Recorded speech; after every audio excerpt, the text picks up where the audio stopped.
Animang pinaniniwala ang patay sa pagguho ng isang tulay sa Baltimore, Maryland sa Amerika.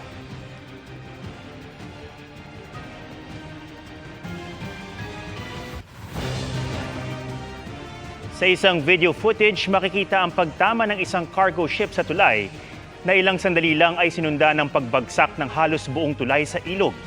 Nangyari yan bago mag-1:30 ng madaling araw kahapon sa oras ng Amerika. Presumed dead o idiniklara ng patay ang 6 pang nawawala sa insidente. Sinuspindi na ng mga otoridad ang search and rescue operations sa gumuhong Francis Scott Bridge. Ang bumanggang cargo ship na mula sa Singapore patungo dapat ng Sri Lanka galing sa Baltimore. Nawalan umano ng kuryente ito bago bumangga sa tulay. Walang dapat gawing repair sa Sierra Madre. Base sa kasunduan ni dating Pangulong Rodrigo Duterte at Chinese President Xi Jinping na kinumpirma ni dating presidential spokesperson Harry Roque. Git ng National Security Council kung totoo man, labag ang kasunduan sa ating soberanya. Nakatutok si JP Soriano. Ang marahas na pang-water cannon na ito ng China sa resupply ship ng Pilipinas patungo sa Ayungin Shoal. Iisa lang daw ang mitya ayon sa dating tagapagsalita ni dating Pangulong Rodrigo Duterte. Sabi ni Attorney Harry Roque, nagkaroon daw kasi noon ng anyay gentleman's agreement o kasunduan sa pagitan nina Duterte at Chinese President Xi Jinping. Nabuo raw ang kasunduang ito pag-upo pa lang sa pwesto ni Duterte noong 2016 upang mapabuti ang anyay hindi magandang relasyon ng China at Pilipinas. Nagkaroon kasi ng gentleman's agreement, no? Ito ay oral sa panahon ni Presidente Duterte na ang parehong panig, ang China at Pilipina, ay rerespetuhin ang status quo. Ibig sabihin, wala ring gagawing hakbang ang Pilipinas na i-repair yung Ayungin Shoal, yung Sierra Madre. At ang sabi ng mga Chino, kaya nila winater cannon, kasi taliwas yun sa kasunduan na status quo. Dahil ang status quo, hindi dapat magpapadala ng mga materyales for repair ng Sierra Madre. Ganito rin ang sinabi ng isang mataas na opisyal ng China na nakausap ng GMA Integrated News. Tumanggi siyang mapangalanan pero anya, kasama sa kasunduan ni Duterte at Xi na isang barko lang ang pwedeng pumasok sa Ayungin Shoal para magdala ng pagkain at tubig sa mga Pilipinong sundalong nagbabantay sa BRP Sierra Madre. Wala rin daw dapat kasamang mga journalist.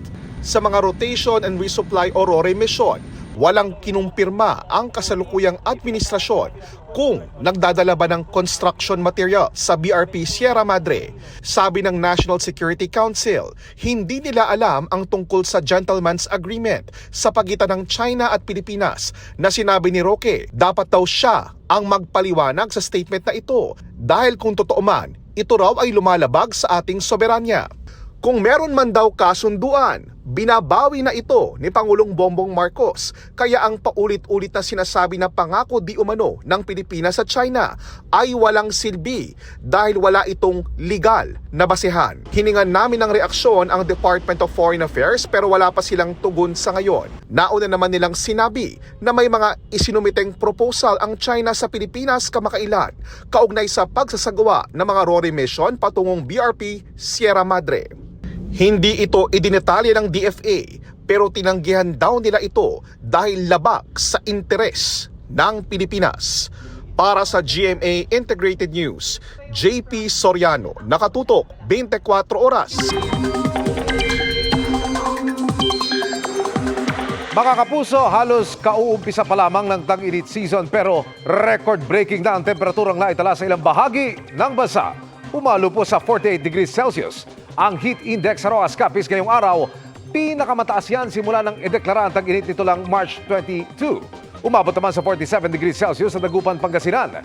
45 degrees Celsius sa dalawang bayan sa Palawan, ang Puerto Princesa at Aborlan, habang 44 degrees Celsius sa Sangli Point sa Cavite, Pili, Camarines Sur at Naiya, Pasay City. Pero ang mainit na panahon sinundan ng malakas na bugos ng ulan bandang hapon kanina.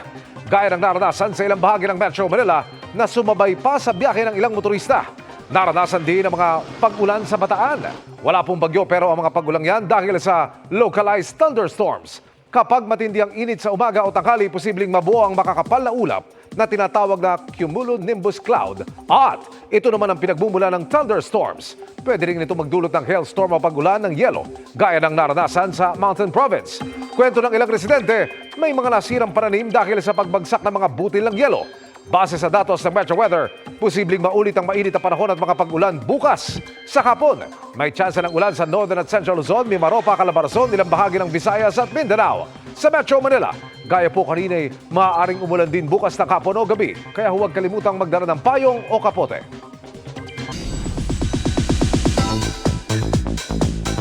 Deserve na deserve ang much-needed break ng ilang kapuso at Sparkle Stars ngayong Holy Week break. Mula sa mga out of town hanggang out of the country, makipasyal tayo sa chika ni Nelson Canlas. Ngayong Holy Week break, nasa iba't ibang bansa na at probinsya ang mga Kapuso Stars. Ang newlyweds na sina Benjamin at Chelsea Alves nasa Italy para sa kanilang honeymoon. Food trip and quality time naman ang in-enjoy ng Kapuso real-life couple na sina Khalil Ramos at Gabby Garcia sa Singapore. Living the K-drama feels, si Bea Alonso nang ishare niya sa social media ang kanyang pics with friends habang nasa COEX Starfield Library sa South Korea. May pa-food pics pa sa Nudake at Wonsuksu at may scalp deep cleaning treatment pa. UH Suite Myeongdong. South Korea rin ang naging biyahe ni Paul Salas at Mikey Quintos with friends last week. Cooling down naman in her beachwear si Sanya Lopez sa Boracay while enjoying quality time with her barkada. Nelson Canlas updated sa Showbiz Happenings. Higit sa tradisyon, panatan na ng mga taga-Bulacan ang prosesyon ng Santo tuwing Semana Santa. At umulan man ngayong araw, libo-libo pa rin ang nakiisa. At yan ang tinutukan ni Marizo Mali. Bahagyamang umambon, hindi natinag ang prosesyon dito sa Baliwag, Bulacan ng mahigit 100 life-sized images na gumugunita sa buhay at pagpapakasakit ni Jesucristo. Daan-daan ang sumama sa prosesyon bilang pakikiisa raw nila sa landas sa tinahak ng Panginoon. Tradisyon ito nagsimula pa raw noong 1800s. Sa pamagitan daw ng prosesyong ito ay mas nasasariwa at naipararamdam sa mga tao ang sakripisyong ginawa ni Jesus para sa sanlibutan na tamang balikan at pagnilayan ngayong panahon ng Kwaresma. It remains to be an invitation to us to follow the example of the Lord, to be signs of God's love and mercy. Ang pamilya Tenco, ilang henerasyon na raw na nagkakamarero o nag-aalaga ng mga imahe ng mga santo. Talagang pinagkakagastusan at ginagayakan nila ng husto ang bawat karong ipinuprosesyon nila, kabilang ang pagtatanggal kay Jesus mula sa krus at La Samaritana na 100 taon na raw ang tanda.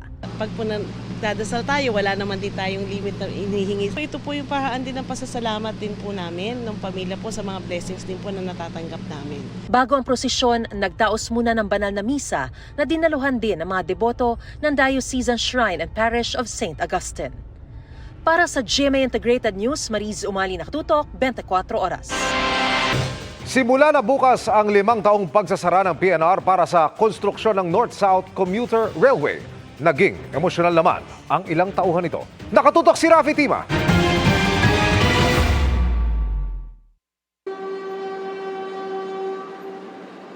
Ito na ang mga huling tren na aalis mula dito sa makasaysayang PNR Tutuban Station sa Maynila. Simula bukas hanggang sa susunod na 5 taon, wala mo nang makikitang ganitong eksena dito.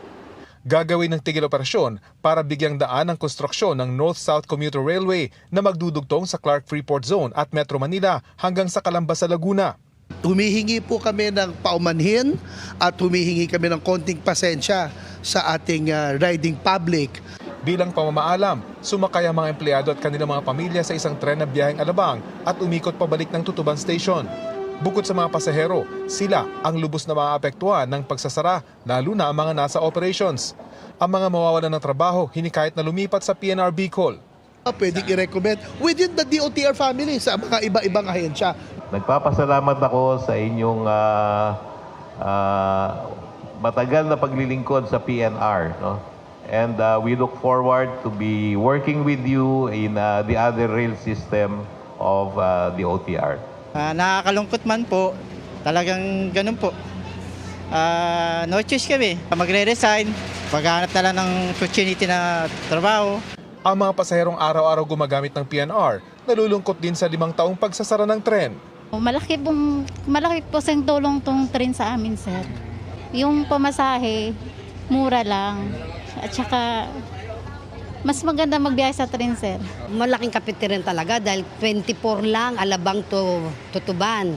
Samantalang ko sa bus 50. Pansamantalang kapalit naman, ang inisyal na 25 bus na inaprobang bumiyahe sa ruta ng PNR. Oras na matapos ang North-South Commuter Railway, kakayanin na raw ng bagong train system na mag-accommodate ng hanggang 800,000 pasahero araw-araw, kumpara sa 30,000 kada araw ngayon.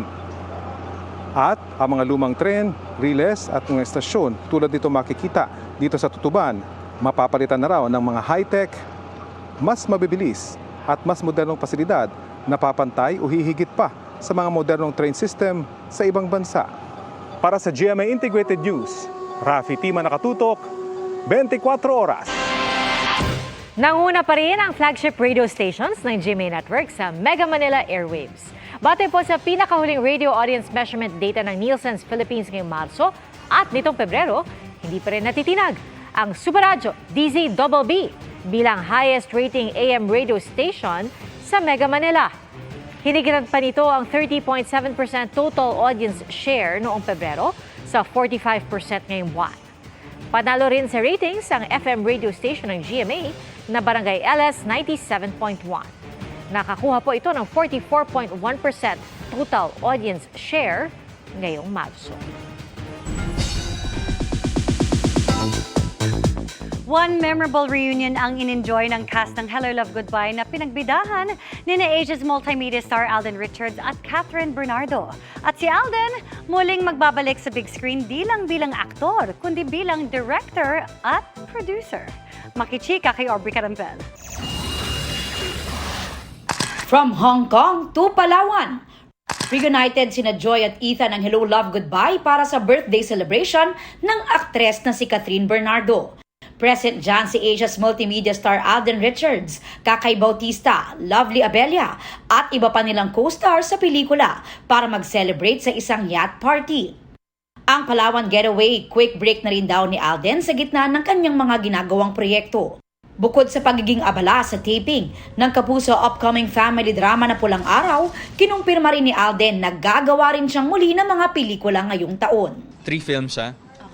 But sure na to. Both local and international. The 2 of them, yes, were co-producers there.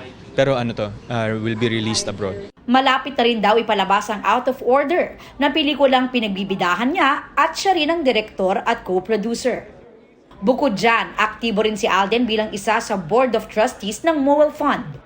Kamakailan, dumalo pa nga siya sa pagtitipon ng movie producers na kilala na ngayon bilang Entertainment Producers of the Philippines o EPOP para pag-usapan ng ilang mga mahalagang issue sa Philippine cinema.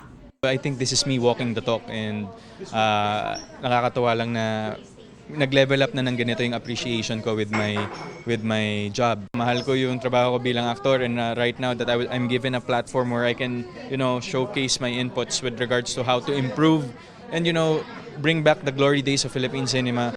Naroon din sa meeting sina GMA Network Senior Vice President and GMA Network Films President and CEO Attorney Annette Gozon Valdez, GMA Network Films Executive Vice President and GMA Public Affairs First Vice President Nessa Valdelion at mga opisyal at miyembro ng EPOP.